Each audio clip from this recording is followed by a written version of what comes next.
casa com Carlão, sozinha no mundo, 23 minutos para as 10 da manhã. Vai para o ar mais uma edição do Liberdade de Expressão. André Ferreira, Francisco Gomes, bom dia. Bom dia, Bom dia, Maria João. E escusado será dizer que a responsabilidade dos próximos momentos são da responsabilidade dos seus intervenientes. Nós agradecemos Pareceu uma mais uma vez. radionovela. Nós agradecemos mais uma vez. Bom dia a ti, Maria João. Bom dia a todos os que nos estão a ver e a ouvir. A ouvir é muito giro. A ouvir. E mais uma vez, obrigado por termos mais este momento de liberdade de expressão, que é sempre importante. E vamos começar aqui muito rapidamente com um ponto prévio que daria para um tema, mas como temos coisas mais importantes para falar hoje e não vamos ter tempo de falar tudo como é habitual, vamos dar aqui um pequeno toque nisto, que foi esta semana o Tribunal Constitucional anulou então os votos no Círculo da Europa, das legislativas, por várias mesas terem validado votos que não tinham a presença do cartão de cidadão, que é algo exigido por lei. Segundo o edital publicado, dos mais de 195 mil votos recebidos, mais de 157 mil foram então considerados nulos, o que equivaleu, portanto, a 80,32%. Isto aconteceu naqueles votos, penso eu, porque foram enviados por correio, em que não tinha aquela fotocópia do cartão de cidadão, porque como nós, por exemplo, quando vamos presencialmente à mesa de voto e até mesmo no estrangeiro, temos de entregar o documento de identificação, o cartão de cidadão, para nos declarar exatamente como cidadãos. E para podermos votar, e foi algo que então não aconteceu nestes votos.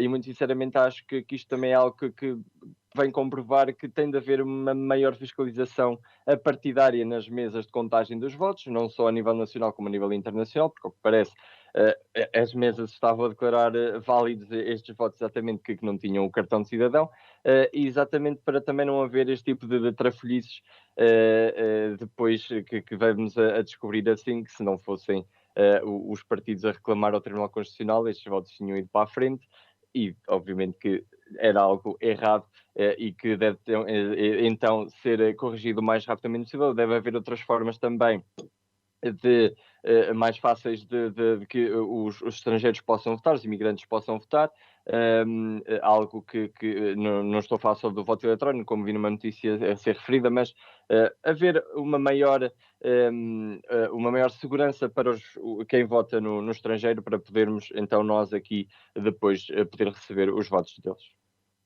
Sim, faço minhas das palavras do André, dizer que achei muito engraçado, porque entretanto criou-se aqui um grupo, uma equipa. Peço desculpa se estiverem a ouvir um barulho, há pessoas que não sabem e estou a tocar a capinha, não sei o que é, mas isso também não interessa. Mas a verdade é que a democracia funciona assim, a democracia tem regras.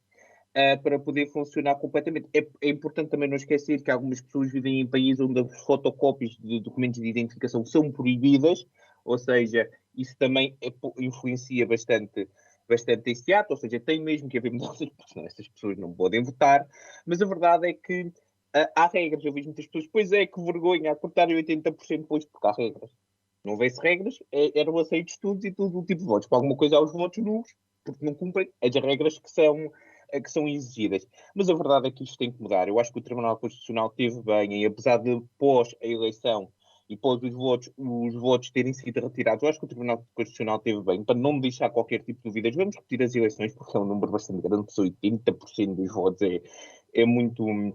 É muita fruta, apesar de serem dois deputados, não ser uma grande, não ia fazer uma grande diferença, mas a verdade é que cada vez mais se vê que poderá acontecer num futuro não muito longe estes círculos eleitorais do exterior, ou seja, o da Europa e o de fora da Europa podem decidir, apesar de apenas elegerem 4 deputados no total, mas cada um poderão eleger e levar alguém a votos e, quem sabe, decidir umas eleições, mas temos que ter muita atenção nisto e temos também que mudar votos, porque é um bocado estranho o partido com mais votos não ter assento parlamentar que dois com menos votos, que também aconteceu em Portugal. Mas temos que ver, apesar de tudo, não acho que, como veíamos, porque não temos um sistema eleitoral como o americano, está bem, não vamos mudar de bom para pior, está bem, não dá para pior. Mas Também tem que basta haver... não se ficar confuso de vez em quando. Sim, sim. Vamos aqui tentar criar umas alternativas que acho que é importante e de uma vez por todas decidir qual é que é o futuro para o país, porque, e começar a deixarmos isto aqui, os partidos terem um acesso de bom senso e perceberem que não têm que decidir nesta altura pelo seu interesse e sim pelo interesse do país, porque pensam que não é por isso que as pessoas votam neles, para eles decidirem pelo interesse do país e não pelo seu próprio, e seria interessante em breve os países decidirem isso. Agora, passando ao nosso tema, é um tema que aconteceu na passada sexta-feira, só que encheu as notícias a semana toda e hoje ainda vai continuar, apesar de alguns E canais aconteceu televisivos. sexta à noite. Peço desculpa interromper, porque é sempre depois dos nossos programas. Sim, e aconteceu sexta-noite sexta-noite, então, depois do nosso programa, e apesar da tentativa de alguns canais, infelizmente não conseguiram trazer outros temas para abafar este caso. Desta vez corremos mal. Talvez uma notícia que sem 4 anos seja, mas isso é outro caso. A verdade, foi o que aconteceu no Estádio do Dragão, no jogo entre o Futebol Clube do Porto e o Sporting Clube de Portugal. O jogo acabou empatado 2-2 e no final os jogadores do Porto e do Sporting decidiram, e elementos que estavam ali em volta, decidiram, porque não agora, já que temos os 90 minutos de futebol aos adeptos, dar-nos aqui uns minutos do UFC e começou tudo em atos em combates físicos, inclusive.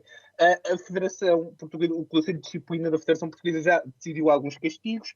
Palhinha terá 3 jogos, Marchezinho terá 2, Coates terá um jogo, só que aqui o Coates é diferente, tem a ver com a expulsão dentro do campo, aqui a discussão é outra, Coates não entra bem para esta confusão. Depois temos Pepe e Tabata, que foram suspensos preventivamente por 2 jogos. É verdade, a suspensão preventiva por atos, segundo o próprio Conselho de Disciplina, atos de violência claros, só tem 2 jogos de suspensão e depois eles voltam entretanto. Ou seja, eles estão suspensos 2 jogos, como o castigo só vai sair daqui a um ano. Esta suspensão não sei para que é que existe. E depois, Mateus Reis já foi alvo de um processo disciplinar. Também há aqui o castigo a um treinador adjunto do Sporting, porque invadiu o campo para dar indicações no final do jogo, e uma coisa absolutamente inacreditável que aconteceu naquele jogo. Também há castigo a dois elementos diretivos, tanto o Viana como uh, como o Luís Gonçalves, tanto o Viana como o Luís Gonçalves, um do Sporting e outro do Futebol Clube do Porto. Em relação a isto, é uma vergonha o que é que se passou no Dragão. Eu aqui nem falo da atuação de João Pinheiro, porque João Pinheiro, eu vou defender os árbitros, já que a Federação Portuguesa de Futebol não o faz e a Liga não o faz. Tem que ser os adeptos a defender os árbitros, que é uma coisa absolutamente inacreditável que acontece em Portugal, que normalmente é o contrário. Os adeptos defendem os clubes e as federações defendem os árbitros. Porquê? Porque os árbitros são das federações. Tem alguma lógica. Mas como a Federação Portuguesa de Futebol não faz. E João Pinheiro é um espetacular árbitro. Não, porque em Portugal não há bons árbitros. Nós dizemos, este é o melhor árbitro português. Está bem, muito obrigado. Se virarem para mim e disserem, por exemplo, se eu estiver numa sala cheia de recém-nascidos, eu sou o tipo ali que percebe mais física quântica. Isso é que seja um bom especialista de física quântica. E nós temos que perceber isto. Isto é a primeira questão. E a culpa é dos árbitros? Não, a culpa é da formação que lhes dão. Porque é assim, se os árbitros portugueses têm exatamente a mesma formação que os árbitros espanhóis, por exemplo, e já há uma diferença muito grande. Os árbitros espanhóis também não são os melhores da Europa. Já há uma diferença muito grande. Se os árbitros portugueses têm exatamente a mesma formação que os árbitros ingleses, que são os melhores da Europa, apesar de, isso também acontece no campeonato inglês. Pois está bem, mas eles já têm regras e aquilo resulta bem. Também acontecem erros. É normal que aconteçam erros. A questão é que os ingleses castigam os árbitros. Minha ideia, meio maluco. Comete um erro, é de castigar. Porquê? Porque fizeste mal a tua profissão. Mas pronto. Se os árbitros ingleses são os melhores do mundo, para mim, têm as mesmas formações que os árbitros portugueses e são melhores, é porque se passa alguma coisa, a diferença é que é os professores. E talvez os professores que dão essas aulas em Portugal não sejam assim tão bons. Mas passando aqui realmente, há muitos culpados nesta história. Há os adeptos. Como é que é possível sequer defenderem os jogadores depois disso? Mas seja de que for, como é que é possível seguir aquilo que nós vimos pelos vídeos que foram partilhados, pelas imagens televisivas, acharem sequer que há uma defesa para aquilo que os jogadores fez? Eu acho sinceramente que 3 e 2 jogos é muito pouco para aquilo que aconteceu na última sexta-feira no Estádio do Dragão. Aqui é uma vergonha. São castigos ainda muito curtos, pecam por serem curtos demais. A questão é, mas o Coates foi expulso por 3 jogos, porque há o jogo para a Taça de Portugal com o Porto. Amigos sportinguistas, vamos já acalmar, está bem. Coates foi expulso.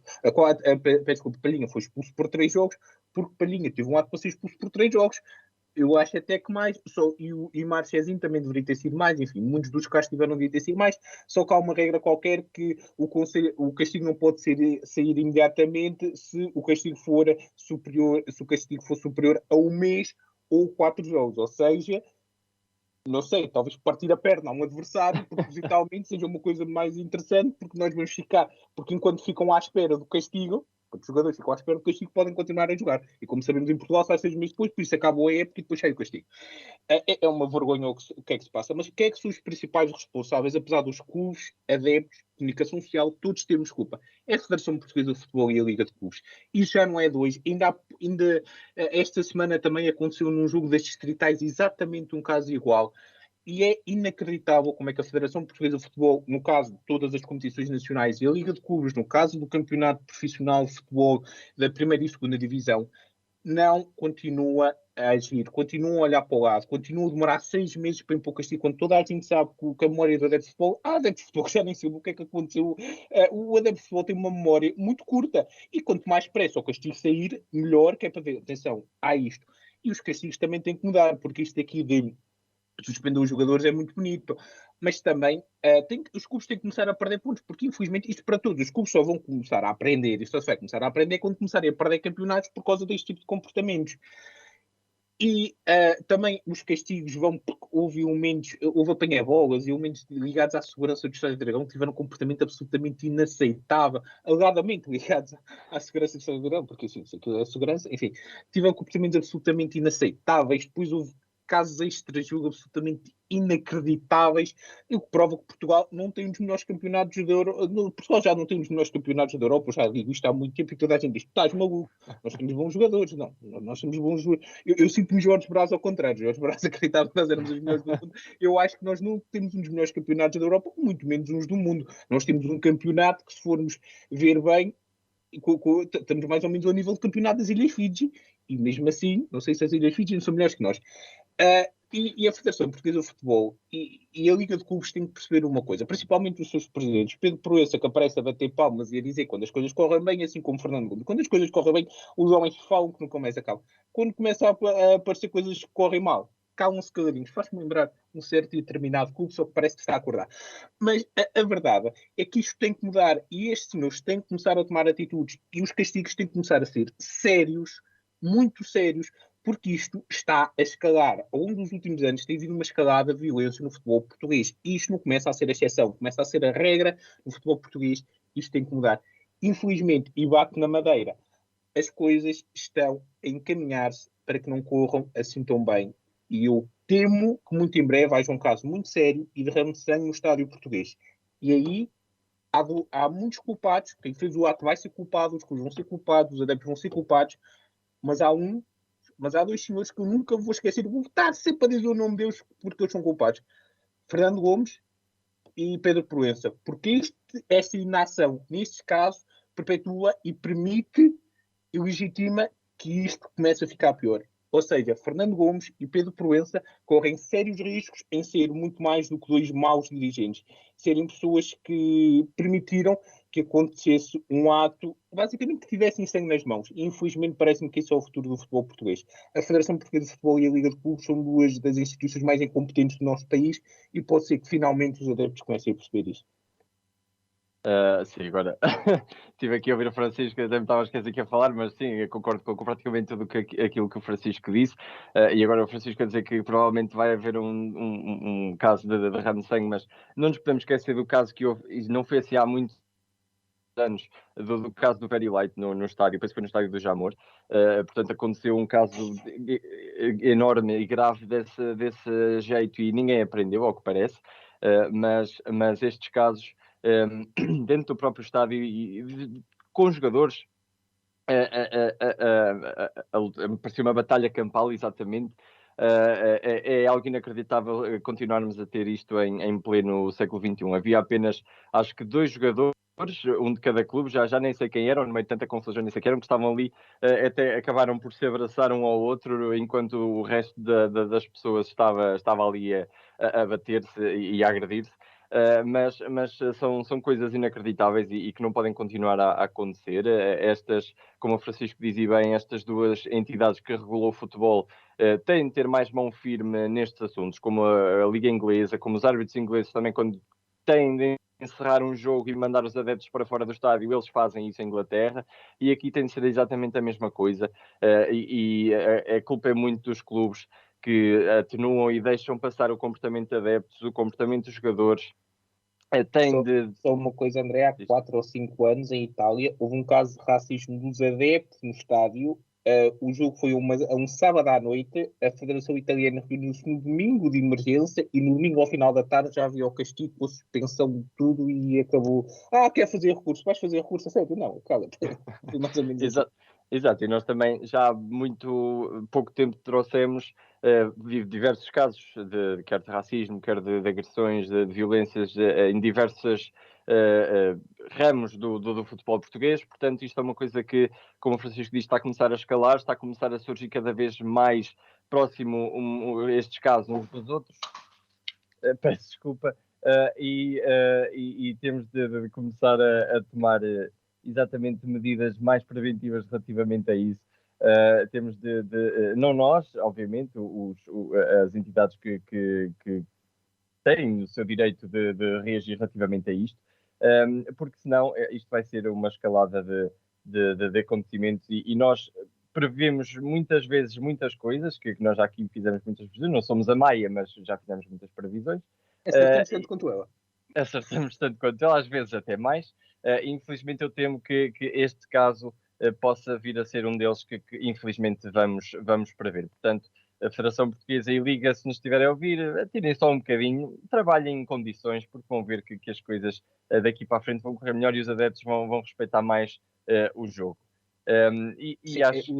Os senhores da Federação Portuguesa, em vez de estarem a fazer sorteios meio esquisitos em algumas modalidades do nosso país, talvez deviam fazer aquilo para que realmente são pagos para aquilo que realmente lá estão, porque eu já sei um bocadinho, há bocado, peço desculpa, mas a verdade é esta, é que o futebol, se quer ser exemplo social, tem que ser exemplo social também nisto. Isto não é permitido, isto não pode acontecer e esperemos que rapidamente as coisas mudem no futebol português, porque o futebol não é só 22 tipos que correm atrás de uma bola num estádio cheio com pessoas a gritar. O futebol é um pilar social que transmite valores e exemplos. Isto tem que ser rapidamente assimilado pela Federação Portuguesa de Futebol e agido como tal. Porque já se viu que as meninas seleções conseguem fazer um trabalho como deve ser. Temos a seleção de futsal também, mas Jorge Braz é o diretor do departamento de futsal. Também falha em algumas coisas, como diretor, Jorge Braz. Mas aí também é fácil, né? É fácil, mais simples. Mas a verdade é que as coisas têm que mudar no futebol português. E aqui também, para acabar o programa, que já está na hora, dizer aos senhores da Rússia e dos Estados Unidos isso, não ali à porrada, não é preciso. Mas atenção, não nos façam visitas a nós, agradecemos. E já agora nem à Ucrânia. Sim, não nos façam visitas a nós nem a ninguém. Nós estamos aqui bem, tranquilos. Deixem-se ficar na Rússia, apanhem frio vocês, nós já temos a Serra da Estrela, agradecemos, não queremos mais frio nenhum. E uma coisa, a vocês que se dizem ativistas, há alguns senhores que se dizem ativistas por alguns direitos, defenderem a Rússia os países mais homofóbicos do mundo, se calhar não faz muito sentido. E se calhar vocês nunca foram ativistas, na verdade, sempre tiveram outros interesses bem mais obscuros por trás. Refletiremos ao longo desta semana neste pensamento. Até para a semana. Até para a semana.